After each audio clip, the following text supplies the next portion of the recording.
Sarah, bonjour. Bonjour. C'est un plaisir de te revoir.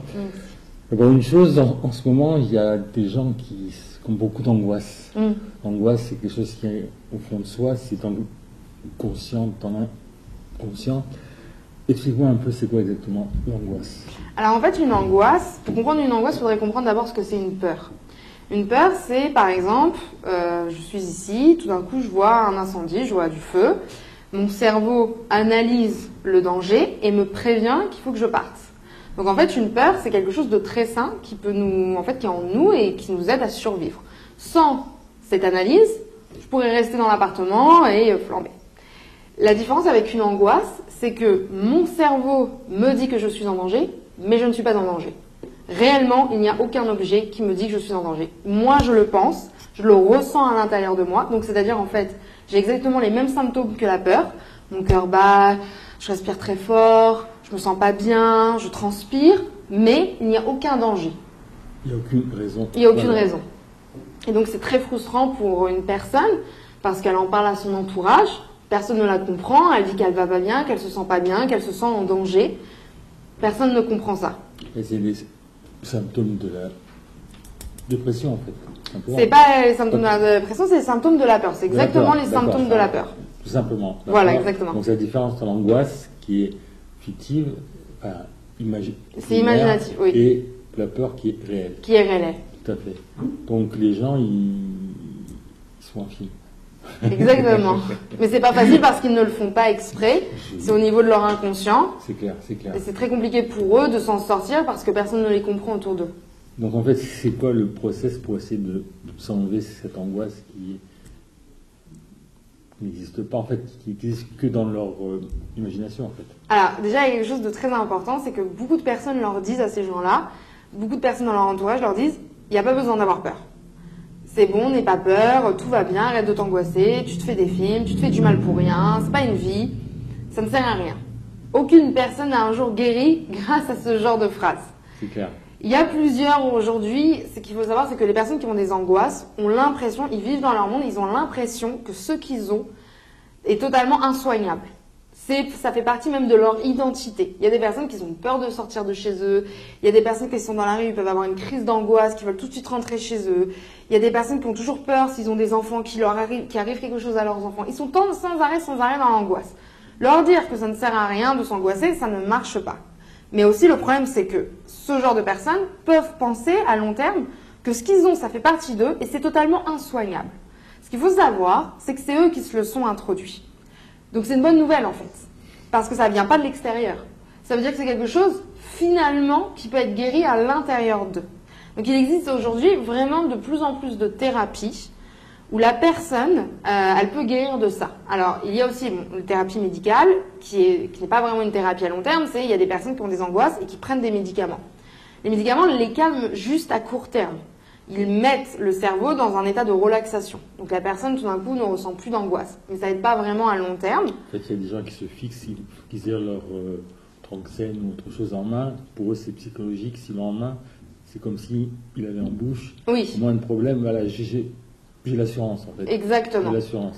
Mais le problème, c'est que ça n'aide pas à long terme. Et puis, on peut devenir parfois même dépendant de ces médicaments. Tout à fait.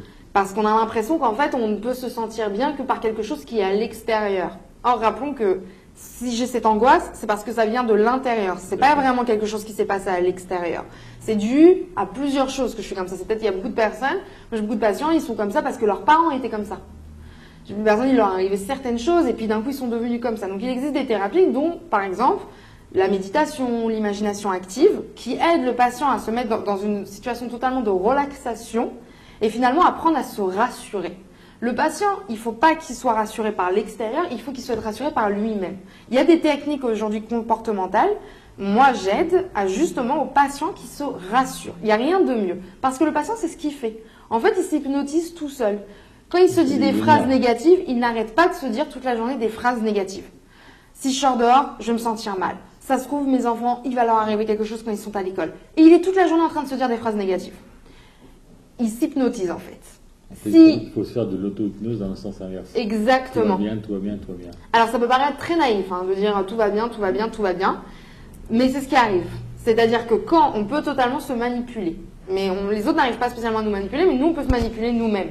Et se dire à force de finalement tout va bien, ça va s'arranger, tout va bien se passer, bien sûr ça s'apprend, ça se fait pas du jour au lendemain, tout à fait. Mais par contre ça aide totalement à réduire totalement l'angoisse.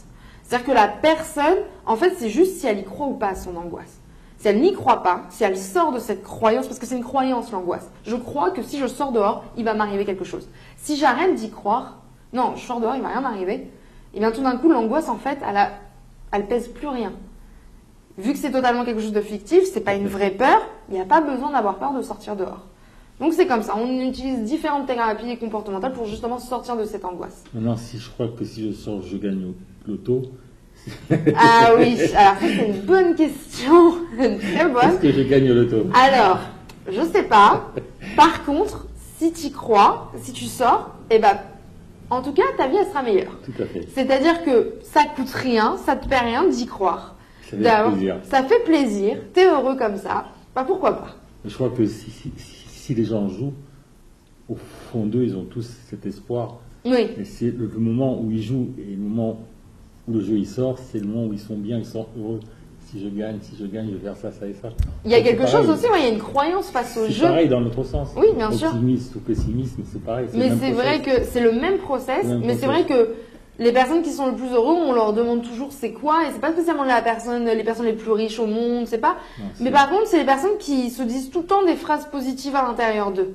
Et finalement, ça se sort dans leur comportement. Parce que si je pense positif, je suis positive et mon comportement est très positif. Et donc, les personnes vont venir, par exemple, si je me dis que ressentent ce positif. Exactement. Je vais à un entretien de travail, j'ai deux choix. Ou je me dis que ça va bien se passer, ou je me dis que ça va être une catastrophe.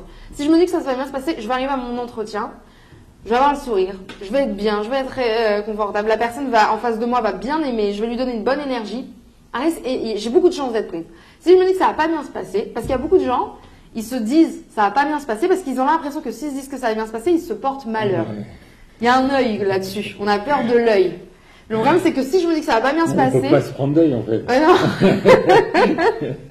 Bon, en tout cas, si je me dis que ça va bien se passer, et que je me dis que ça va mal se passer, je vais peut-être arriver à l'entretien, je vais pas être bien, je vais être frustrée, je vais me sentir mal. En fait, on se crée son propre bien, son propre mal. Exactement. Après, ça s'apprend. Il y a des personnes, c'est naturel, ils ont ça depuis tout petit, leurs parents peut-être leur ont appris. Ils ont appris jeune. Ils ont appris jeune, et puis il y a des personnes, ils ont besoin d'apprendre cette technique qui aujourd'hui dans la psychologie est la meilleure technique parce que justement, elle aide la personne à finalement à se rassurer elle-même.